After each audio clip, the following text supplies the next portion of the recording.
What's going on, guys? It's Khalifa here, and welcome back to our first game of the 2016 season for the Crusaders. And today we have made one big change. After seeing how Iani went in our Rugby Sevens career, I've thrown him in for this first game, replaced Ryan Crotty, so we now have a midfield consisting of Iani and Robbie Fruin. So that is going to be dangerous. Really looking forward to seeing how they go and get on. And what a way to start the season with probably the biggest rivalry in New Zealand rugby. Just the biggest rivalry in New Zealand in general. Canterbury taking on Auckland, and hopefully we can do enough to secure ourselves the win. But what a start. Typical Blues with the high tackle. We'll take the quick tap. No one's back 10. And score the try. But that does mean no yellow card for the Blues player. But what a start for the Crusaders nonetheless. Israel Dagg dotting down within around the first 5 minutes of the first game of the season to score the first 5-pointer for the Crusaders just like that there. So what a start. You can't ask for too much more than that. Apart from that, the team has really stayed the same. I'm not sure if like retirements and obviously player movement is in this game. It is a little bit. I believe we lost... I think it was Owen Franks we lost. He wouldn't sign a new contract with us. I don't know why. I'm not too sure where he is playing now, but it'll be interesting to see what happens with that there. As I said, we've made a few changes ourselves. Iani has come in to the starting lineup, playing at 12 ahead of Ryan Crotty. So that does leave us a lot of options on the bench. It leaves us a lot of options for the season as well, especially if we do have injuries, which last season we did actually have a few of, to players in key positions as well. So we do just need to make sure that we do keep everyone fit. And Israel Dagg is having an absolute ripper of a game so far. He scored a try. He's gone and just put, I'm not too sure who that is, but put them into touch. And what a start for the Crusaders is really all I have to say. And I swear that line is quicker than it was last season, even though we are playing the same difficulty. But we do win the line out. McCaw, what are you doing at first receiver?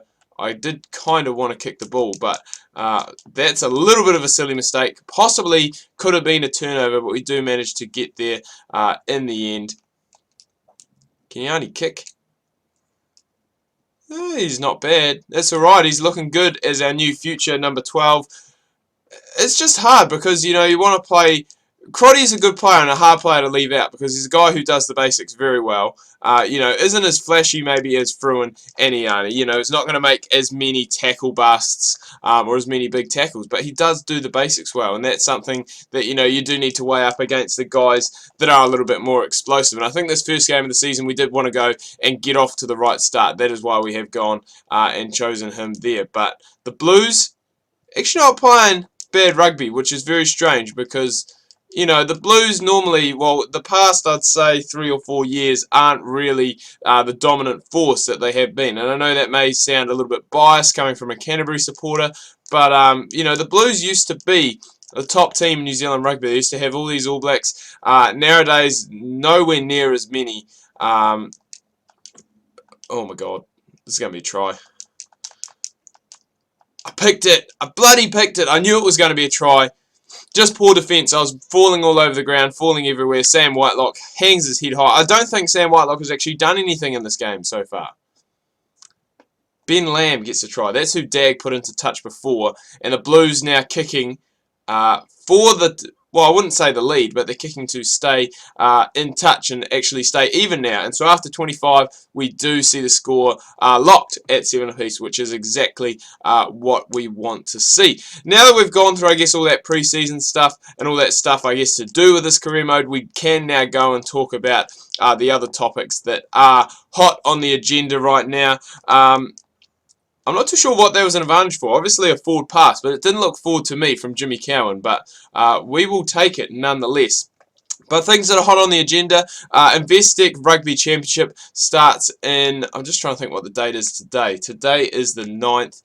So it starts in 11 days. Starts on the 20th of August. So that is obviously between the 4 Southern Hemisphere team powerhouses. So New Zealand, Australia, South Africa, and...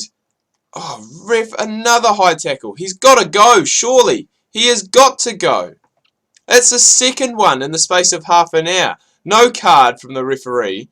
And we're just going to take a quick tap and run this. But, yeah, the 4 powerhouses, I would say, of Southern Hemisphere rugby. It mustn't be Franks that left because he's just taken the hit up there. But yeah, New Zealand, Australia, South Africa, and Argentina. New Zealand have been very successful in this competition. You know, I wouldn't just say over the past recent years, but just in its history have been very, very successful in both Tri-Nations and I guess the Four Nations is another name that they do call the tournament. And we're looking to go and carry on that. Obviously, had a good start to, you know, life without some of the big players, life without McCaw, life without Carter, life without Conrad Smith, Manonu, etc., etc. So it'll be interesting to see how they go and rebuild. Well, I wouldn't say rebuild, because we have seen a test series against Wales that they were, I'd say, fairly impressive. Probably not at their all-time best, but still were very, very good. So it'll be interesting to see what happens. It's a very similar squad that took on the Welsh. That doesn't seem too far. Well, it doesn't seem too long ago, but I'm pretty sure it is exactly the same squad that did take on the Welsh team, you know, not too long ago. So I'm just trying to think off the top of my head. I don't think there are any changes whatsoever. I think it is exactly the same. Exactly the same. I think 30. I think it's a 30-man squad that they have taken. So there's a few players in there that did make their debuts in that Welsh series and are probably going to be, you know, All Blacks that are looking towards the future. Saying that, though, there's a lot of players, well, most... Oh, no. I was going to say, most of the players that are in the squad now, you know, really aren't getting on there in age. Like, this squad now that they do have, you know, majority of them will be playing towards the 2019 World Cup. And I think really when it comes to World Cup cycles, that is what this All Black team likes to do. They like to build towards, I guess, that next World Cup. And you know, that's what they've done. There's no point bringing in someone who's getting, I guess, towards the end of their career, maybe only has 2 seasons left, and won't be available, I guess, for selection come, you know, 2019. Which, you know, is fair enough. You want to go and try and mould the team as early as you can, get the combinations ready as early as you can, and it will be very interesting to see who starts off there. I think Beauden Barrett is a shoo-in to start off. You know, since I guess the end of the Super Rugby comp, you know, getting towards the end, he had a very, very good time of it. So it will be very interesting to see if he is starting for the All Blacks or if they're going to continue to use him in that impact role where he comes off the bench and obviously covers first 5 and fullback. But I honestly can't see too many changes to, you know, the majority of the side that took on the Welsh in those tests. I think Ben Smith still going to probably be on the wing and Israel Dag at fullback. I think that combination worked really well and they played really well together. So I think that is going to stay the case. Dag obviously in very good form heading into that international break. And it carried it on, you know, after the international break. Obviously the Crusaders being knocked out in the set. No, they got... I'm trying to think. I think we got knocked out in the quarters. Oh, Iani against his old club, trying to go and get to the try line. I must say, this Blues defence has been resolute, to say the least. They have, to say the least. They have been very, very impressive, and we just need to. Oh, I was going to say, try and get on to them before they can go and make that kick into touch, but.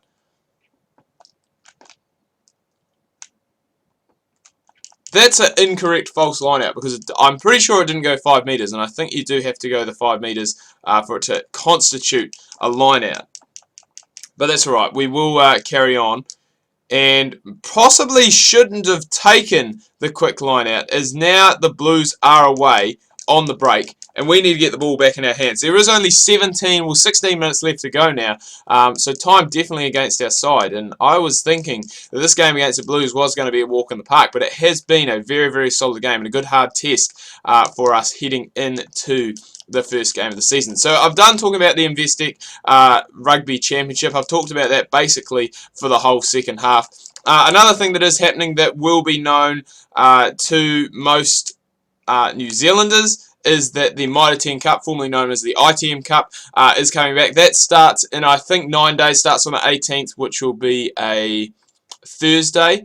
So I'm looking forward to that because it means that we get rugby quite a lot of the time. Basically, I think from memory, this is what they did last season anyways. I think they had Wednesday games as well as Thursday, Friday, Saturday, Sunday. So there is plenty of rugby coming up, and it is really good, to watch that domestic stuff, because it is, I guess, it's a lot more attacking, and teams are willing to go and run the ball and throw the ball around, which is really enjoyable to watch, as a spectator, especially as a neutral, because a lot of the games, well, all of the games bar one each weekend is featuring Canterbury, so it is really good to watch as a neutral, and you do get some good high-scoring games as well, so that will be something to look out for. Oh, Israel! Get on to that, son! You need to get onto that. We need to win that. Finally, some changes being made. Falmawina coming on, and I think Tuipulotu coming off.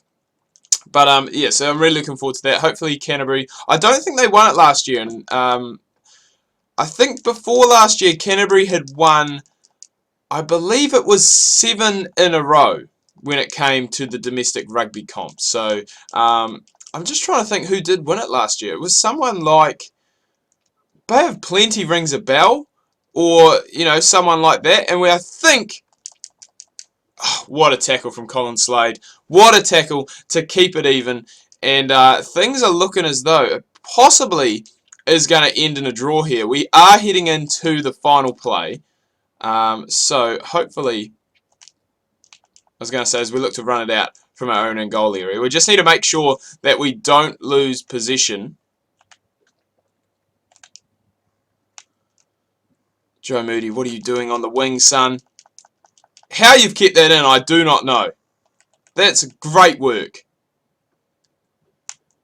Go, Yanni. Oh, it was his time to shine. His time to shine in the red and black jersey. First game, obviously. And as I said now, we do just need to make sure that we don't... Oh, go, Dag! I was going to say we need to make sure that we don't concede. Israel Dag streaking down the line. He's going to score both tries for the Crusaders. He's going to dot in under the post as well. And the Crusaders win against the Blues in an absolute thriller. 12-7. Kick still to come. And, man, Matt Todd, what a turnover. That was a perfect time to pick up that turnover. And it was a game-winning turnover as well. Game-changing turnover. Managed to stay on his feet.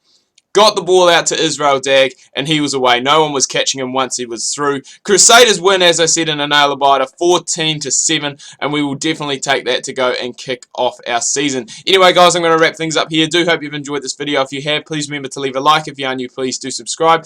Make sure you check out my Facebook and Twitter links. That can be found down below in the description. Hope you're having a good week so far. Make sure you tune in tomorrow. I've got more Don Bradman batting career in the IPL. Make sure you do not miss that.